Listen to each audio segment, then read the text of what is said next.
नमस्कार, सप्ततारा न्यूजमध्ये आपले स्वागत आहे। न्यूज बुलेटिनमध्ये जाणून घेऊया आजच्या ठळक घडामोडी। गायरान जमिनी सौर ऊर्जा प्रकल्पासाठी खासगी विकासकाला देण्याचा जिल्हाधिकाऱ्यांना अधिकार नाही, आमदार शशिकांत शिंदे।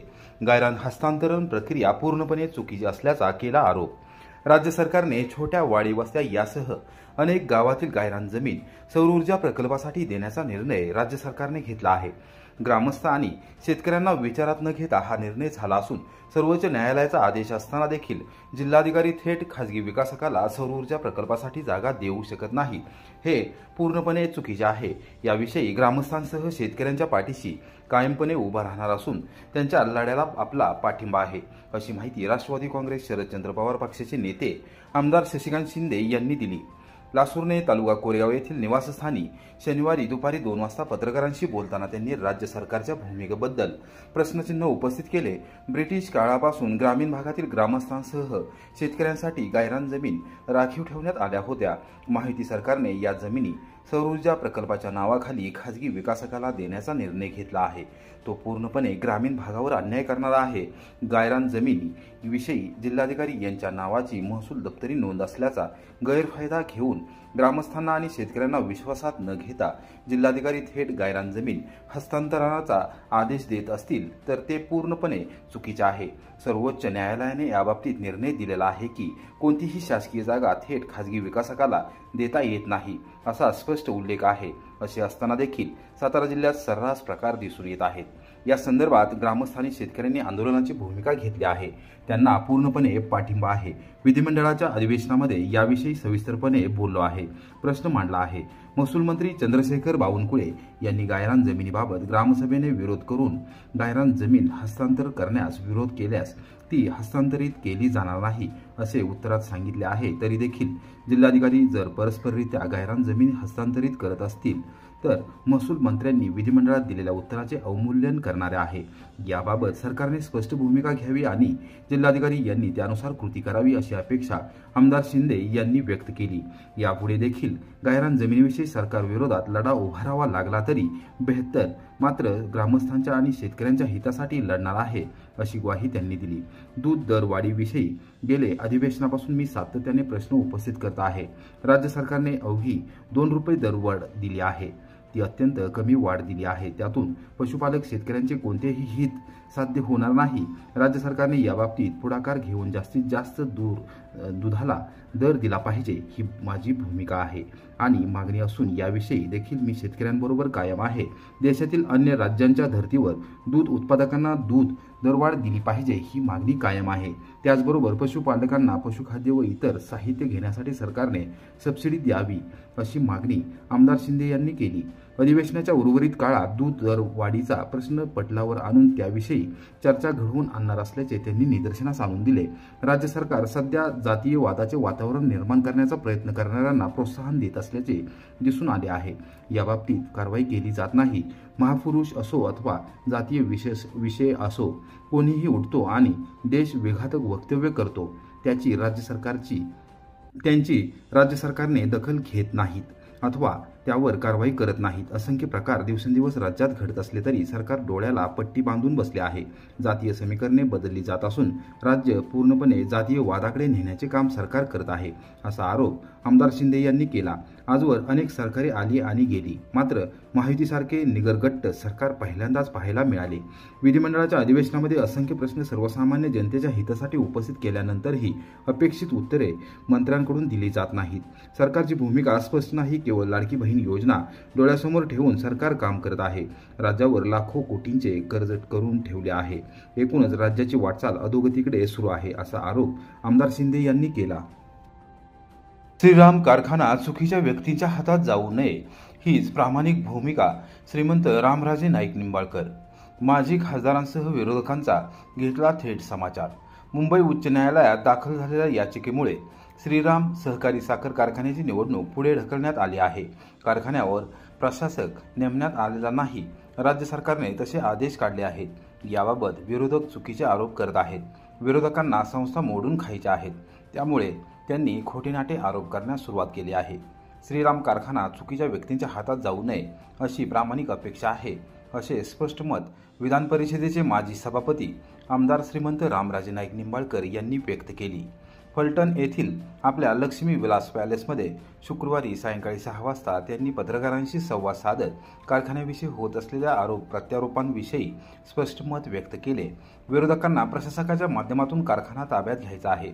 नगरपालिकेची आजची परिस्थिती फलटणकर जनता उघड्या डोळ्यांनी पाहत आहे। प्रशासक नंदी बैलाप्रमाणे त्यांच्या मागे हिंडत असून कायदेशीर बेकायदेशीर कामे करत आहे, असा आरोप करत श्रीमंत रामराजे नाईक निंबाळकर यांनी केला। माजी खासदार रणजितसिंह नाईक निंबाळकर यांच्यावर जोरदार टीका करत कारखान्याची निवडणूक तुम्हाला लढवायची असली तर लढवा, नामदार मुख्यमंत्र्यांपासून इतर नेत्यांची नावे का घेता, बाहेरचे आमदार तुम्हाला का लागतात, तुम्ही तुमच्या हिमतीवर निवडणूक लढवा, असे खुले आव्हान श्रीमंत रामराजे यांनी माजी खासदार रणजितसिंह नाईक निंबाळकर यांना दिले। दरम्यान कारखान्याचे चेअरमन यांनी विरोधकांनी केलेल्या आरोपांचा स्पष्ट शब्दात इन्कार केला व निवडणुकीविषयी सर्व प्रशासकीय माहिती दिली। त्यात खासदारांनी प्रशासकाची मागणी केलीच होती।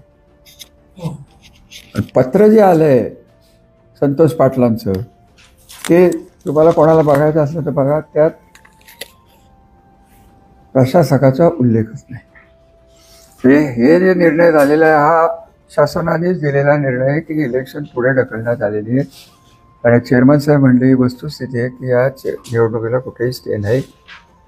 एक त्यांच्या बोलण्यात राहिलं की अशा प्रकारे प्रशासक नेमता येत नाही, असं रिट पिटिशन आम्हीही केलेलं आहे, तोही पेंडिंग आहे। त्यांनी शासनाची दारं ठोठावून शासनाकडनं आपल्याला प्रशासक मिळणार नाही आहे, कारण हा डाव कुटील आहे। जर प्रशासक नेमला गेला तर 6 महिने तरी कमीत कमी त्याला मिळतात। फलटण नगर परिषदेची अवस्था आज तुम्ही बघा, फलटण नगरपालिकेला आहे प्रशासक आहे। हा प्रशासक म्हणजे प्रत्यक्ष कोण आहे हे मी सांगण्याची गरज नाही। हा प्रशासक नंदीवायलासारखा त्यांच्या मागे फिरत असतो आणि त्यांनी सांगितलेली कायदेशीर बेकायदेशीर कामं तो करत असतो, हे आपण गेले 3 महिने बघतोय। हा प्रशासक नेमून अप्रत्यक्षरित्या आपण आपलं करायचं, मग त्यात देवेंद्र फडणवीसांचं नाव घ्यायचं, मग त्यात अजितदादांचं नाव घ्यायचं, त्यात ह्याचं नाव घ्यायचं, त्याचं नाव घ्यायचं।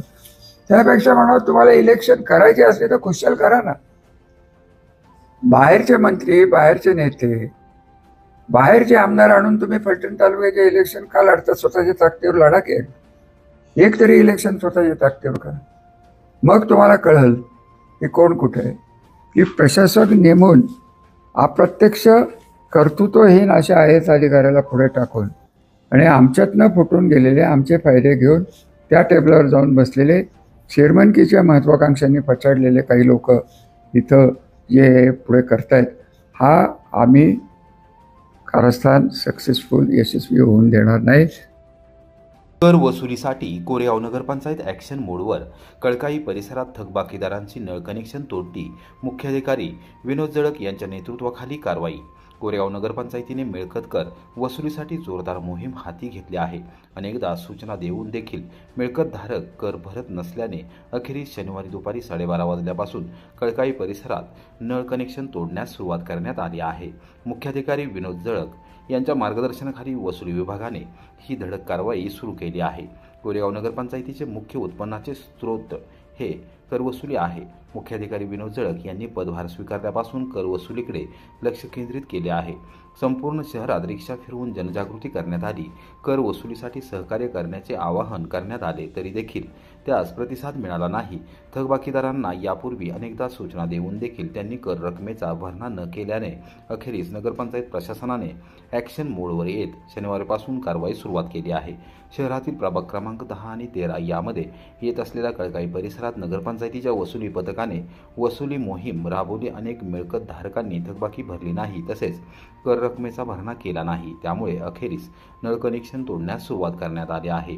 या संदर्भात नगरपंचायत प्रशासनाने यापुढे दिनांक 31 मार्च अखेर नळ कनेक्शन तोडण्याची मोहीम सुरू राहणार आहे।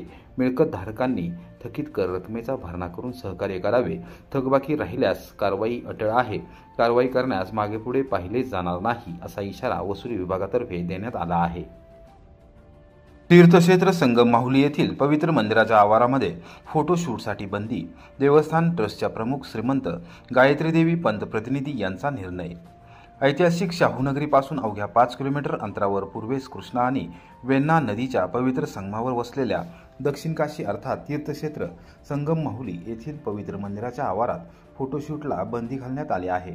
देवस्थानच्या प्रमुख विश्वस्त श्रीमंत गायत्री देवी पंत प्रतिनिधी यांनी तसा निर्णय घेतला आहे। शुक्रवारी सायंकाळी 5:30 वाजण्याच्या सुमारास मंदिर परिसरात याबाबतचे फलक लावण्यात आले असल्याचे आढळून आले आहे। संगम माहुली हे ठिकाण खूप प्रसिद्ध आहे। अनेक चित्रपट निर्माते त्यांचा वापर शूटिंगसाठी करत असतात। संगम माहुली आणि क्षेत्र माहुली ही जुळी गावे आहेत। ही गावे कृष्णा आणि वेण्णा नदीच्या संगमावर वसलेली आहेत, म्हणूनच ती अत्यंत महत्त्वाची तीर्थक्षेत्रे म्हणून ओळखली जातात। या ठिकाणी पर्यटकांची मोठी गर्दी होत असते। आता मात्र संगम माहुली या ठिकाणी फोटोशूटसाठी बंदी घालण्यात आली आहे। याबाबतचा निर्णय विश्वेश्वर देवस्थान ट्रस्ट संगम माहुलीच्या ट्रस्टी श्रीमंत गायत्री देवी पंत प्रतिनिधी राणीसाहेब यांनी घेतला आहे। म्हसवड पोलिसांनी बेकायदेशीर वाळू वाहतुकीवर केली कारवाई। ट्रॅक्टर ट्रॉलीसह 7.25 लाख रुपयांचा ऐवज केला जप्त। म्हसवड पोलीस ठाण्याची सूत्रे हाती घेतलेला सहाय्यक पोलीस निरीक्षक अक्षय सोनवणे यांनी अवैध व्यावसायिकांना दणका देण्यास सुरुवात केली आहे। त्यांनी अवैध वाळू वाहतूक करणाऱ्या ट्रॅक्टरवर कारवाई करत तब्बल 7,33,000 रुपयांचा मुद्देमाल जप्त केला आहे। या प्रकरणी गुन्हा दाखल करण्यात आला आहे। अक्षय सोनवणे यांनी शनिवारी दुपारी 4 वाजता पत्रकारांना वाळू वाहतुकीवरील कारवाईची माहिती दिली। मानगंगा नदी पात्रात पुळकोटी शिरताव परिसरात अवैधरित्या वाळू उपसा वाहतूक केली जात असल्याची माहिती मिळाल्यानंतर तात्काळ पोलीस पथक रवाना करण्यात आले। त्या दरम्यान एक ट्रॅक्टर ट्रॉलीमध्ये वाळू भरून येत असल्याचे निदर्शनास आले। ट्रॅक्टर चालकाला ताब्यात घेऊन ट्रॅक्टर व ट्रॉली म्हसवड पोलीस ठाण्याच्या आवारात आणून लावण्यात आली आहे। अवैधरित्या वाळू उपसा व वाळू वाहतूक केली जात असल्याचे स्पष्ट झाल्यानंतर गुन्हा दाखल करण्यात आला आहे। त्याचबरोबर 7,33,000 रुपयांचा मुद्देमाल जप्त केला असल्याचे सोनवणे यांनी सांगितले।